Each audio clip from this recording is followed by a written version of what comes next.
Hello again, Maverick traders, and welcome out to your currency recap. This is Ankit, and let's begin our market coverage. It's the May 23rd, Tuesday. Let's talk about markets. Let's see what was moving in the markets and what we need to focus on in the next 24 hours. And we are seeing a bit of a weakness in the markets with a slight pullback, now bringing us back into the range in the S&P 500. We have been in this range of price action. We did break out just last week, and here we are. Back into the range. So now we have to deal with this range again. I think that big breakout that did fail. Now looking at the performance today, S&P and World Stock Index both down more than 1%. Crypto had a little better day, 1.31%. Gold is flat. And oil seems to be continuing to strengthen here, 2.67%. So overall, we are seeing the debt ceiling that is still not resolved yet is start to weigh down the market. So remember, the deadline is the end of the month. And the longer they drag into it, the more pain we'll see in the broader equity markets. Now, let's say look at the performance here and in the cryptocurrency and foreign currency world. And in the crypto world, we are seeing Ethereum taking a lead here. And then we're seeing the Bitcoin as a number 2. So we talk about what things, focus on what's moving. And last week, Litecoin was moving. It seems like Ethereum is a bit of on the stronger side so far. In general, overall, cryptos are still not the place to be as far as a big breakout goes. I think we're seeing some sort of sideways price action there as well. Now, in the currency world, we are starting to see the dollar picking up, and we are seeing the yen had a little better day today as well. So we'll discuss that when we look at the charts here. European currencies, remember, just not too long ago, just a month ago, European currencies were on fire. And that's not the case. But at the same time, they're not falling apart. So they have just fallen out in from the momentum, and they're just going sideways. So these are not spectacular moves if you're looking for a big percentage move. Euro only down 0.10%. So it's Swiss franc. And then pound is up 0.11%. So this is not where the movement is. The movement has shifted now in these growth currencies. And now we are seeing some movement in the yen and the dollar. So Aussie being the number 1 onto the short side, showing a lot of relative weakness. And here we are seeing Kiwi pulling back as well. We have an important RBNZ rate statement due tonight, so we'll see what happens with the Kiwi there. But right now, the dollar is really the place to be. A lot of currency pairs looks much better for the dollar. And look at the CAD there. I still like CAD on the upside. Now, especially with oil strengthening here, that should definitely help CAD a little bit here. So CAD is now taking a bit of a lead here. So we have to take a look at CAD against the Aussie and Kiwi along with the dollar pairs. Yen, on the other hand, has been the most weakest currency. So a bit of a bounce here. We want to be very careful buying any of these bounces because we don't know if this yen is going to roll over once again or has any sort of ground to cover. Now, looking at the market outlook, we are at a +1 now.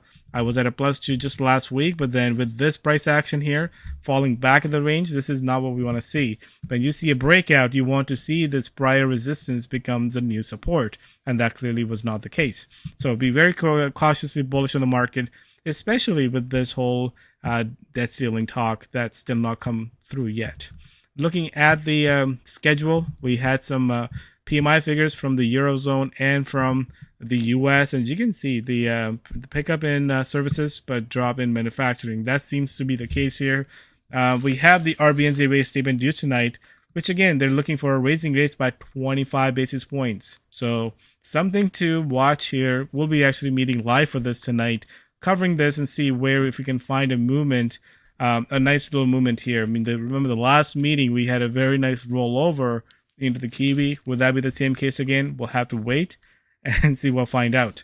Now, looking at the catalyst, that's the only one that I can look for in the next 24 hours.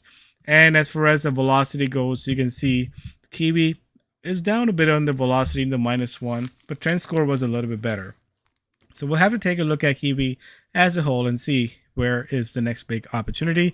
Aussie, I really like on the downside, is staying weak. Any bounces are getting sold, which is again a bearish sign. Now, on the +1 side, look at that. We have 4 currencies. So CAD, dollar, and then the yen and the pound. Outside of the 4, I do like CAD and I do like the dollar. The pound also still looking good, still holding those levels. The yen is the one that we are really very cautious about because we just don't have that consistency. It's still in a major downtrend. we need to find out if these velocity sort of have a sort of a comparison to the trend score as well. And the trend score on the dollar and the CAD seems to be getting a little bit better here. Now, in the middle here, like I said, the European currencies are staying on the sideways. Euro and the Swiss franc especially. I think that's not the place to be. We need to be in these growth currencies against the dollar, yen, or even the CAD. Other cryptocurrencies are at zero as well, so not really a whole lot of momentum here. So always focus on what's moving. And let's take a look at the charts here and see what we can find as far as the technical setup goes. So let's just start with the Kiwi. Kiwi, as you can see, has been in this downward trend. And with this downward trend, we have now come up. We did bounce nicely off in this area. We bounced nicely off, and here we are back at the resistance again. So now this is an important level of resistance. We have rejected this level multiple times. And again, these are the levels that you need to watch out for. I mean, remember, just last month when we had the RBNZ rate statement, the Kiwi did rally and then reverse quite sharply after that. In this case, Kiwi seems to be doing a little bit better, but at the same time, we need confirmation. You know, we don't want to be buying a breakout until it goes above that level. But at the same time, we can see price reject this level as well. So keep an eye on the support over here. And we'll be looking at this for both case scenario. What if the Kiwi is the best and what Kiwi is the weakest? Now, outside of the Kiwi, let's go through other currency pair baskets here. Here we are with the US dollar. You can see the US dollar is sitting right at the resistance and it's consolidating. So far, at this point, the dollar looks much better onto the upside than to the short side. But at the same time, I need a confirmation. So once it gets above that, that's where I would be a little bit more excited on the dollar. Meanwhile, respect this support and resistance levels. Now, looking at the DXY, which is again not the currency basket, but the dollar index, which is highly weighted with the euro dollar and the dollar yen, you can see that the the DXY is actually moving higher as well. So again, right now, like I said, dollar seems to be better on the long side than on the short side, especially if the markets take a bit of a plunge. We have some sort of scare with this debt ceiling. I think that's the right place to be. And yen is a bit of a wild card here. As you can see, the yen is consistently moving lower. So I don't really like to buy yen here. Honestly, I think that's a better place to buy. Now, looking at European currencies, let's glance at it and forget about it, because here we are. We got our support, we got our resistance, and it's trading in a very small range. So we don't want to be trading this until it really breaks out one way or the other. Same thing goes with Swiss franc. They are just in a range-bound market condition. The British pound, on the other hand, looks a little bit better, but at the same time, on the daily chart, it's still sideways. So let's just not focus on European currencies and get into the growth currencies. Now, CAD is looking a lot better here. I mean, look at that. CAD has been testing this resistance area for the longest time in the past 6 months. Could it break out higher? I think if the dollar stays strong and if the oil stays strong, I think we can make a case that the CAD wants to move higher. And if it does, I think that that's the next currency we need to focus on. And what do we want to focus on against? Let's see what the Aussie is doing. You can see that Aussie is slowly falling lower. Again, this is a very choppy price action, but you have to keep in mind where the gravity is. It's pulling to the downside. It's not moving up. We want to be selling any rallies in the Australian dollar instead of buying any sort of these pullbacks. Remember, in a downtrending market, you want to be seller on these rallies here. In an uptrending move, you want to be buyer on those dips. So right now, I only want to play Aussie to the downside. Now that leaves us with the Kiwi here.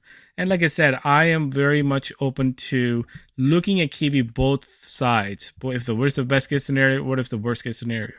I mean, just not to go far, last time they raised rates not just by 25, but 50 basis point. And this was the initial price action. You can see that after that, it did not result into a stronger Kiwi. So far, momentum was there, and now it's pulled back.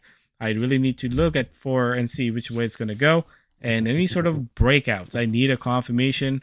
Just like the equities, we can see a bit of a breakout and then kind of fall back lower. So always trade where the big movement is happening.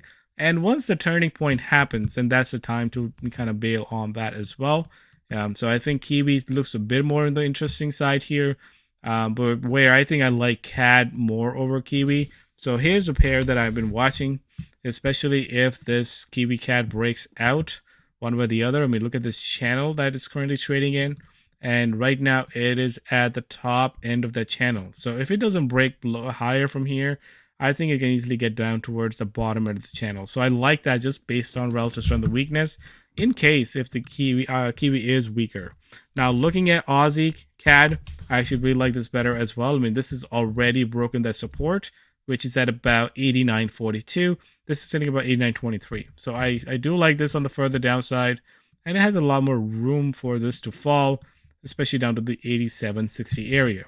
So both Aussie Kiwi, Aussie CAD and Kiwi CAD is on my list here. Let's take a look at Aussie Kiwi and make a determination as well. Right now, you can see clearly that the Kiwi is the outperformer compared to the Aussie. So let's just stick with the Aussie. If this chart starts to go higher, that means that we want to be short the Kiwi, not as much the Aussie. So always playing whatever is moving. So those are the ones that we'll be paying attention to. On the best case scenario, let's take a look at other currency pairs like Euro Kiwi. You can see that we have seen a very nice sharp correction here. But again, this is where you want to be pairing with something that's moving. So European currencies are not moving. So what else we can pair with? Let's take a look at Kiwi Yen. Kiwi Yen has a nice resistance here at about 87. So I don't really love that long here. If we try to break above this, maybe I'll look for that confirmation. But at this point, we're only 40 pips onto the upside. Don't love the pattern here. So I personally do like Kiwi more on the short side, it seems like, than on the long side. Then it's just a matter of making the right pairings. Let's see how the Kiwi dollar is doing. So you can see that Kiwi dollar has been mostly sideways in the past couple of months. So I need this to sort of break out one way or the other. Other than that, this is right in the middle here, which means that it could go either way. So if we take a look at best case scenario for the Kiwi, I think Aussie Kiwi short looks the best to me for that case scenario. But if the Kiwi turn out to be the weakest, then I think in that case, I do like Kiwi CAD.